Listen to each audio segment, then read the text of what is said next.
Olá, leitores da Bíblia, bem-vindos ao dia 143. Eu sou a Tati Camargo, do Mulheres com Fé, e juntos estamos lendo a Bíblia por completo com apenas 15 minutos por dia e alguns minutos adicionais para acrescentarmos alguns conteúdos, algumas informações para deixar a nossa leitura mais rica. Hoje eu vou ler para vocês o último capítulo de 2 Samuel 24, 1 Crônicas, capítulo 21 e 22 e Salmos 30. Eu fico muito feliz de ter você aqui comigo. Eu sei que várias pessoas estão acompanhando, que estão no mesmo dia participando dessa jornada, que não é fácil, mas que nos traz tanta satisfação estar na presença de Deus para conhecê-lo mais e mais. Então compartilhem. Nós temos, além dos áudios no YouTube, nós temos também no podcast, no Spotify. São outras formas de você também ouvir a palavra de Deus. Antes de nós iniciarmos a leitura, vamos fazer a nossa oração. Senhor Deus, muito obrigada, porque o Senhor é tão bom conosco. A tua graça, a tua misericórdia sempre nos cercam. Com o seu amor é lindo de ver manifestando sobre as nossas vidas, e a tua paz é o que a gente precisa para vivermos. Obrigada, Senhor Deus, pela tua boa mão, pela tua provisão. Obrigada, Santo Deus, que nós possamos aprender algo novo sobre você nessa leitura, algo mais sobre o seu caráter, que possamos te amar ainda mais e as pessoas que o Senhor colocar nos nossos caminhos. Muito obrigada, porque nós concluímos mais um livro hoje, 2 Samuel, que nos trouxe tantos ensinamentos sobre a trajetória da liderança do rei Davi. Quantas coisas que pudemos aprender nesta leitura. Obrigada, Senhor Deus, por ministrar os nossos corações e nos ensinar sobre o teu querer, sobre os teus propósitos, sobre a sua forma de agir. Obrigada, Senhor. Perdoa as nossas falhas e continue falando conosco na leitura de hoje. Em nome de Jesus. Amém. 2 Samuel, capítulo 24. O recenseamento e a sua punição. Mais uma vez irou-se o Senhor contra Israel e incitou Davi contra o povo, levando-o a fazer um censo de Israel e de Judá.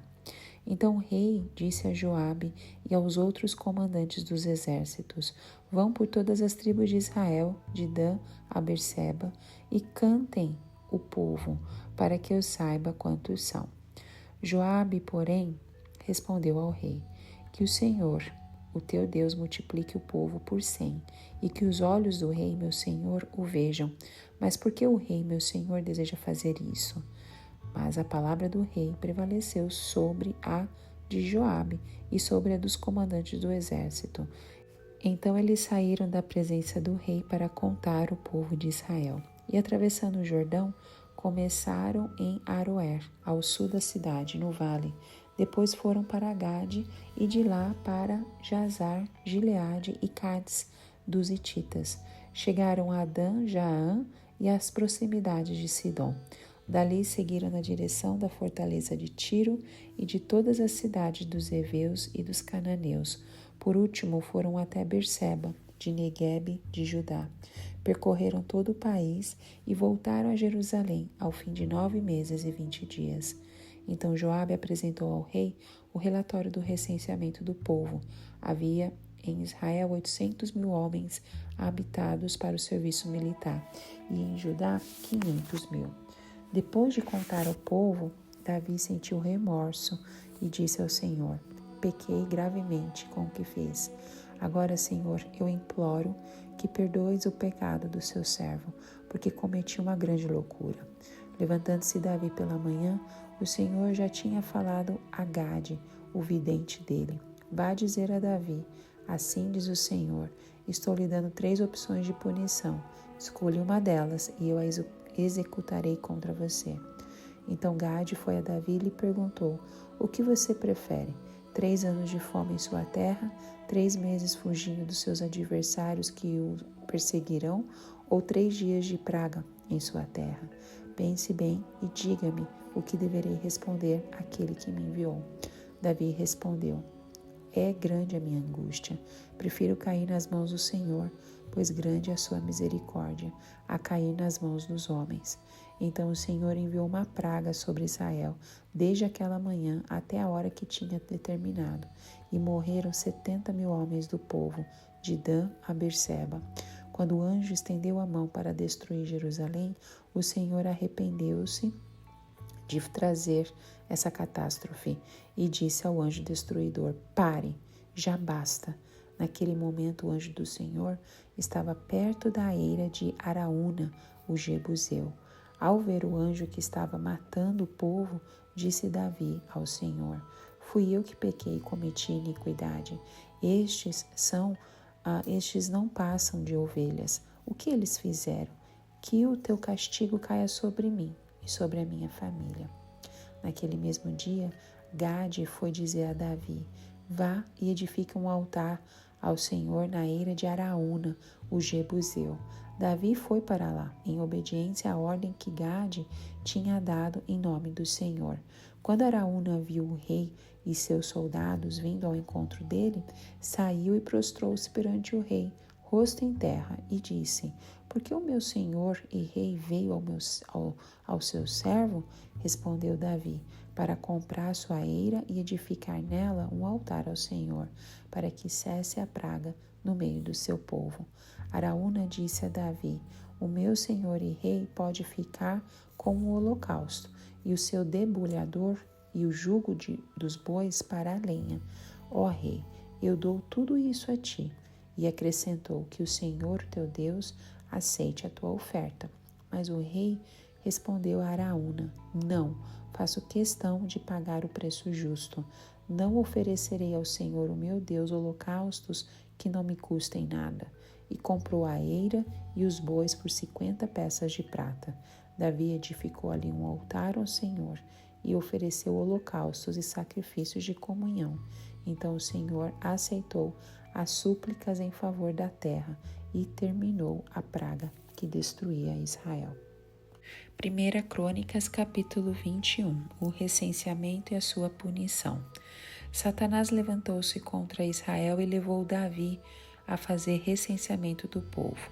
Davi disse a Joabe e aos outros comandantes do exército: vão e contem os israelitas desde Berseba até Dan, e tragam-me um relatório para que eu saiba quantos são.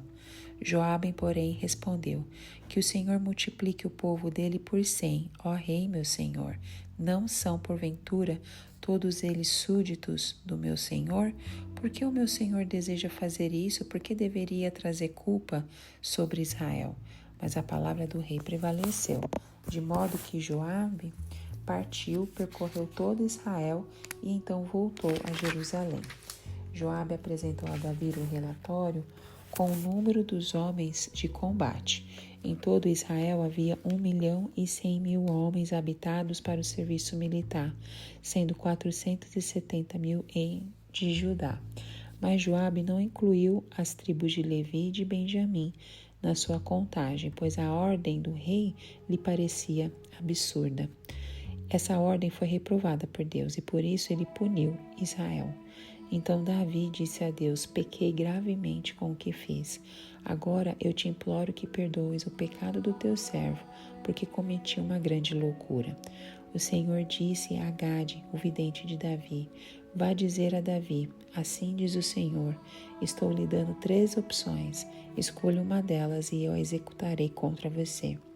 Gade foi a Davi e lhe disse: assim diz o Senhor, escolhe entre 3 anos de fome, 3 meses fugindo de seus adversários, perseguido pela espada deles, ou 3 dias da espada do Senhor, isto é, 3 dias de praga, com o anjo do Senhor assolando todas as regiões de Israel. Decida agora como devo responder àquele que me enviou. Davi respondeu: é grande a minha angústia. Prefiro cair nas mãos do Senhor, pois é grande a sua misericórdia a cair nas mãos dos homens. O Senhor enviou assim uma praga sobre Israel e 70.000 homens de Israel morreram. E Deus enviou um anjo para destruir Jerusalém. Mas quando o anjo ia fazê-lo, o Senhor olhou e arrependeu-se de trazer a catástrofe e disse ao anjo destruidor: pare, já basta. Naquele momento, o anjo do Senhor estava perto da eira de Araúna, o jebuseu. Davi olhou para cima e viu o anjo do Senhor entre o céu e a terra, com uma espada na mão, erguida sobre Jerusalém. Então Davi e as autoridades de Israel, vestidos de luto, prostraram-se rosto em terra. Davi disse a Deus: Não fui eu que ordenei contar o povo? Fui eu que pequei e fiz o mal.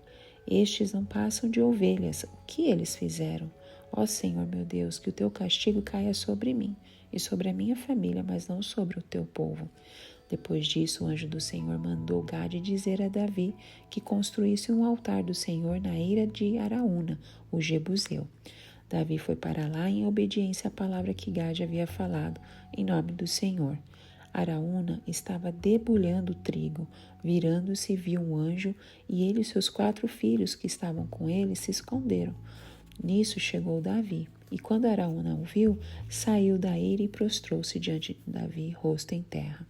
E Davi lhe pediu: Ceda-me o terreno da sua eira, para eu construir um altar em honra ao Senhor, para que cesse a praga sobre o povo. Venda-me o terreno pelo preço justo. Mas Araúna disse a Davi: Considera o teu, que o meu rei e Senhor faça dele o que desejar. Eu darei os bois para os holocaustos, o debulhador para servir de lenha, e o trigo para oferta de cereal. Tudo isso dou a ti. O rei Davi, porém, respondeu a Araúna: Não, faço questão de pagar o preço justo. Não darei ao Senhor aquilo que pertence a você, nem oferecerei um holocausto que não me custe nada. Então Davi pagou a Araúna 7,2 kg de ouro pelo terreno, e Davi edificou ali um altar ao Senhor e ofereceu holocaustos e sacrifícios de comunhão. Davi invocou o Senhor, e o Senhor lhe respondeu com fogo que veio do céu sobre o altar de holocaustos. O Senhor ordenou ao anjo que pusesse a espada na bainha. Nessa ocasião viu Davi que o Senhor lhe havia respondido na eira de Araúna, o jebuseu, e passou a oferecer sacrifícios ali. Naquela época, o tabernáculo do Senhor que Moisés fizera no deserto e o altar de holocaustos estava em Gibeon, mas Davi não podia consultar a Deus lá, pois tinha medo da espada do anjo do Senhor. 1 Crônicas, capítulo 22. Então disse Davi: Este é o lugar para o templo de Deus, o Senhor, e do altar de holocaustos para Israel. Davi deu ordens para que se reunissem os estrangeiros que viviam em Israel, e dentre eles designou cortadores de pedras para prepararem pedras lavradas para a construção do templo de Deus. Ele providenciou grande quantidade de ferro para a fabricação de pregos e dobradiças para as portas, e mais bronze do que se podia pesar. Também providenciou mais toras de cedro do que se podia contar, pois os sidônios e os tírios haviam trazido muito cedro para Davi. Davi pensava: meu filho Salomão é jovem e inexperiente, e o templo que será construído para o Senhor deve ser extraordinariamente magnífico, famoso e cheio de esplendor à vista de todas as nações. Por isso deixarei tudo preparado para a construção. Assim Davi deixou tudo preparado antes de morrer. Davi mandou chamar seu filho Salomão e ordenou que ele construísse um templo para o Senhor, o Deus de Israel, dizendo: meu filho, eu tinha no coração o propósito de construir um templo em honra ao nome do Senhor, o meu Deus. Mas veio a mim esta palavra do Senhor: você matou muita gente e empreendeu muitas guerras. Por isso não construirá um templo em honra ao meu nome, pois derramou muito sangue na terra diante de mim. Mas você terá um filho que será um homem de paz, e eu farei com que ele tenha paz com todos os inimigos ao redor dele. Seu nome será Salomão, e eu darei paz e tranquilidade a Israel durante o reinado dele. É ele que vai construir um templo em honra ao meu nome.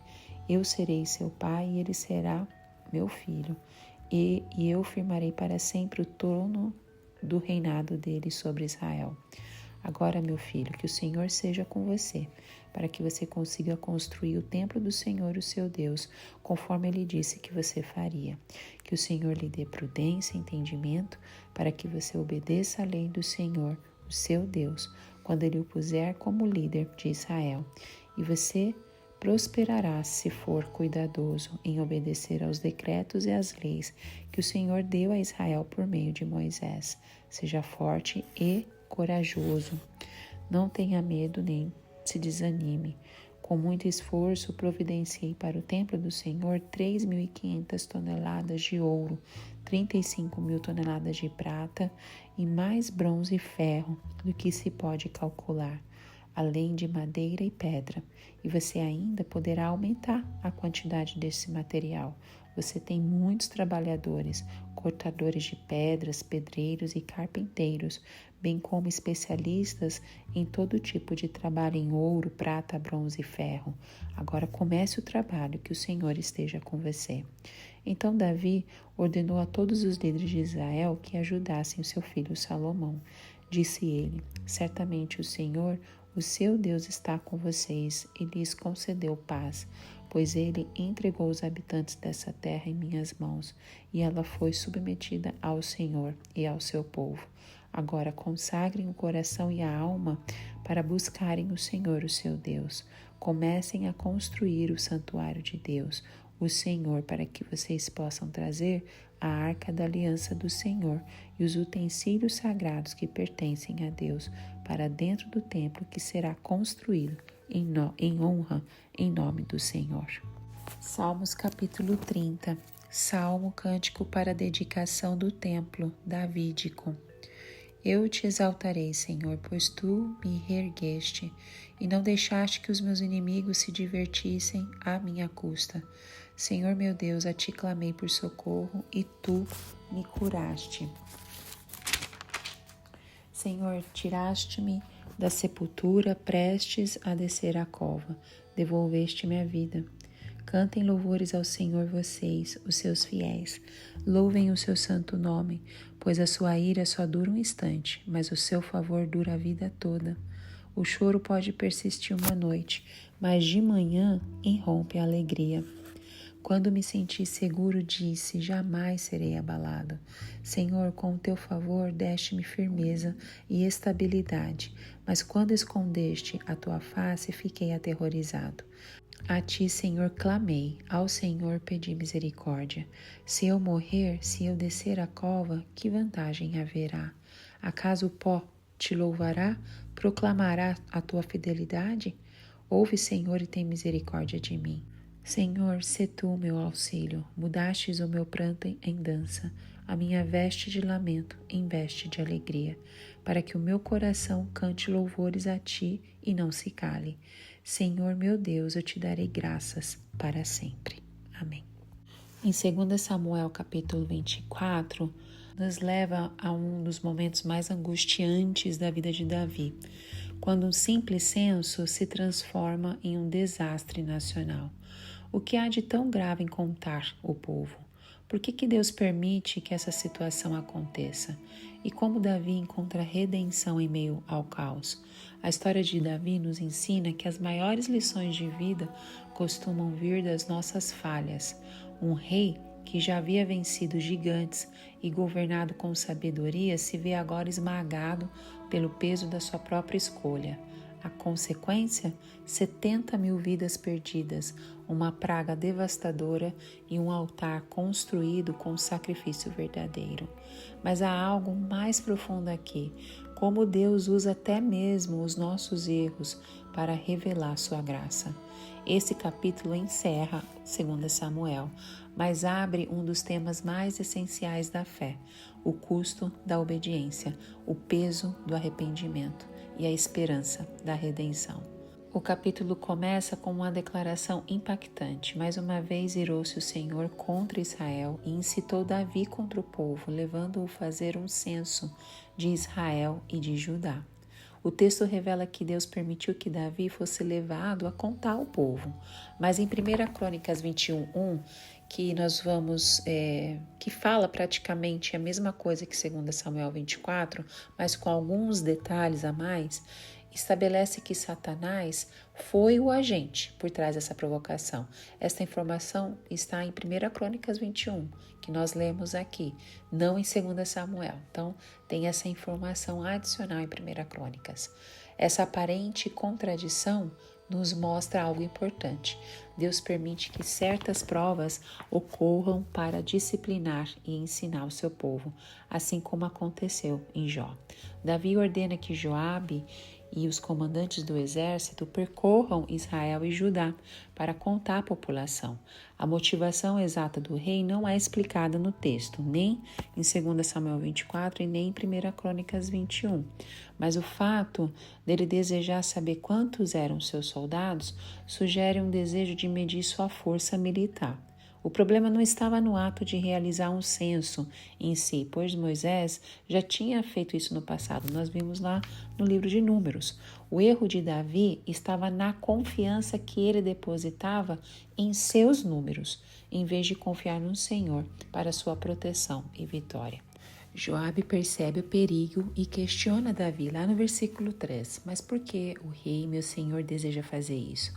Ele sabe que a segurança de Israel não depende do tamanho do exército, mas do favor de Deus. No entanto, Davi insiste e a contagem do povo começa.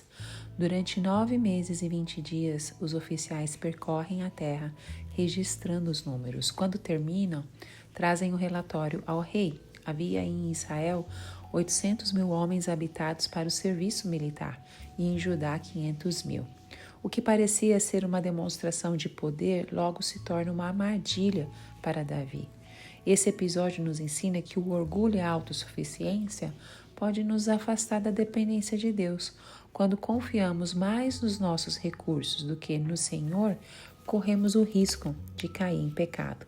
A advertência de Joabe nos lembra que a verdadeira segurança vem de Deus e não de estratégias humanas.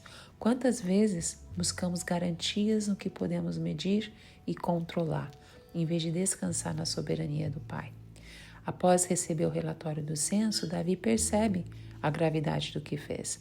O texto nos diz que ele sentiu remorso e confessou diante de Deus: pequei gravemente com o que fiz. Agora, Senhor, eu imploro que perdoes o pecado do teu servo, porque eu cometi uma grande loucura. Este momento mostra a diferença entre um líder segundo o coração de Deus e um governante comum. Davi não tenta justificar seu erro, nem culpar terceiros. Ele reconhece o seu pecado e busca a misericórdia do Senhor. Na manhã seguinte, Deus envia a Gade, o vidente de Davi, como uma mensagem. Estou lhe dando 3 opções de punição. Escolha uma delas e eu a executarei contra você. Esta abordagem revela a justiça divina. Deus não ignora o pecado, mas permite que Davi tenha parte na decisão da disciplina. As opções são apresentadas e cada alternativa carrega um peso diferente. A fome traria sofrimento prolongado, a fuga exporia Davi à humilhação e ao perigo, e a praga representaria um castigo rápido, mas intenso. Diante da escolha, Davi responde com humildade: é grande a minha angústia, prefiro cair nas mãos do Senhor, pois grande é a sua misericórdia e não nas mãos dos homens. Ele entende que mesmo em juízo, Deus é mais misericordioso do que qualquer inimigo humano. Essa parte do texto nos ensina que Deus disciplina aqueles que amam. Também mostra que o arrependimento genuíno não busca escapar das consequências, mas confia na graça divina. Assim como Davi, devemos aprender a confiar na bondade de Deus, mesmo quando enfrentamos tempos difíceis. A decisão de Davi leva a um desfecho trágico. Então o Senhor enviou a praga sobre Israel. A praga revela a seriedade do pecado de Davi e, ao mesmo tempo, o impacto de um líder sobre o seu povo. O erro do rei trouxe sofrimento para milhares. Isso nos lembra que as nossas decisões não afetam apenas a nós mesmos, mas também aqueles ao nosso redor. Quando o anjo do Senhor estende a mão para destruir Jerusalém, algo extraordinário acontece. O Senhor arrependeu-se de trazer essa catástrofe e ordenou: pare já basta. Deus demonstra que, apesar de justo, ele é compassivo e se compadece do sofrimento humano. Davi, ao ver o anjo executando o juízo, clamo ao Senhor. Fui eu que pequei e cometi a iniquidade. Estes não passam de ovelhas, o que eles fizeram? O rei assume total responsabilidade e intercede pelo povo pedindo que o castigo recaia sobre ele e sua família. Esse ato reflete a verdadeira liderança espiritual, assumir a culpa e interceder pelos outros, assim como Cristo fez por nós. Amém. Bom, o 1 Crônicas, capítulo 21, é o mesmo conteúdo com alguns detalhes que eu já mencionei em 2 Samuel 24, mas o texto é praticamente 90% o mesmo. E as diferenças que tem em 1 Crônicas 21 com 2 Samuel 24, eu já mencionei na explicação anterior. Vamos falar um pouco de 1 Crônicas 22. Davi, ele vai preparar agora a construção do templo. Neste capítulo, rei Davi, um dos personagens mais proeminentes do Antigo Testamento, toma uma decisão de grande relevância: a preparação para a construção do Templo de Jerusalém. É uma tarefa que o seu filho, rei Salomão, irá realizar. Não é o Davi, é o seu filho, rei Salomão. Davi, um homem conhecido por sua fé e compromisso com Deus, reuniu recursos abundantes para a construção do templo. Ele percebeu que, embora ele próprio não pudesse construí-lo, devido ao seu passado de derramamento de sangue, ele poderia deixar um legado significativo preparando o caminho para o seu filho. É neste ponto que a introdução do capítulo 22 se destaca, com Davi reunindo materiais preciosos como ouro, prata, bronze e madeira de cedro do Líbano. Ele também convoca artífices e pedreiros qualificados para trabalharem na construção. Essa preparação meticulosa e a generosidade de Davi são emblemáticas da sua devoção a Deus e sua visão de um local onde o Senhor pudesse ser adorado de maneira apropriada. O capítulo 22 estabelece, assim, a base para o desenvolvimento da narrativa e a construção do templo, que é o tema central do restante do livro de 1 Crônicas. É um exemplo inspirador de como a fé e a dedicação podem ser traduzidas em ações concretas para a glória de Deus. O Salmo 30 é repleto de ação de graça pelo grande livramento recebido pelo salmista. Ele enfrentou uma enfermidade que o deixou à beira da morte. Somente Deus podia livrá-lo. É um salmo inspirador, há muitas e preciosas lições nele. Muitos estudiosos atribuem a sua autoria ao rei Davi. No primeiro momento, o salmista exalta a Deus por um motivo bastante específico. A sua vida foi maravilhosamente salva das garras da morte. Alguns estudiosos acreditam que os inimigos citados no texto são físicos, ou seja, adversários que tentavam tirar a sua vida. Outros acreditam que esses inimigos esperavam vê-lo morto após um período de enfermidade grave pelo qual passava. A alegria dos ímpios seria fruto da morte do servo de Deus. No entanto, essa satisfação foi tirada pela poderosa intervenção do Senhor. A recuperação do salmista deu a ele outra oportunidade de vida para cumprir, com maior extensão e convicção, a missão a ele destinada. O servo enfermo clamou, o Senhor deu-lhe a vida no lugar da morte, substituiu a doença por saúde, recomeço em vez de fim. Muitas pessoas, ao saber que estão com uma doença grave, desistem de viver. Se a medicina diz que não tem mais jeito, elas entram em desespero. Porém, Jesus Cristo é o mesmo de ontem, hoje e para sempre. É Ele que perdoa todos os seus pecados e cura todas as doenças. À medida que o salmo se desenvolve, percebemos como foi intensa a adversidade do salmista. Neste ponto, ele está fisicamente tão debilitado que a sua sensação é de que vai dormir e não mais acordar. Apesar de sentir a morte tão de perto, ele não desiste da vida. Ele é fortalecido pela esperança de que o Senhor Deus o ouvirá. Sua expectativa é tão confirmada e sua vida é poupada.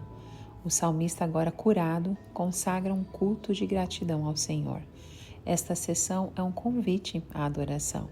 Ele convida outros servos de Deus para celebrar, agradecer e adorar a memória da santidade de Deus, isto é, a lembrança de sua fidelidade desde os dias do patriarca Abraão até hoje. O convite do salmista é para louvar a um Deus que foi fiel, é fiel e continuará sendo fiel. Amém? Que Deus continue a trabalhar em nossos corações e eu te vejo no próximo áudio. Tchau, tchau.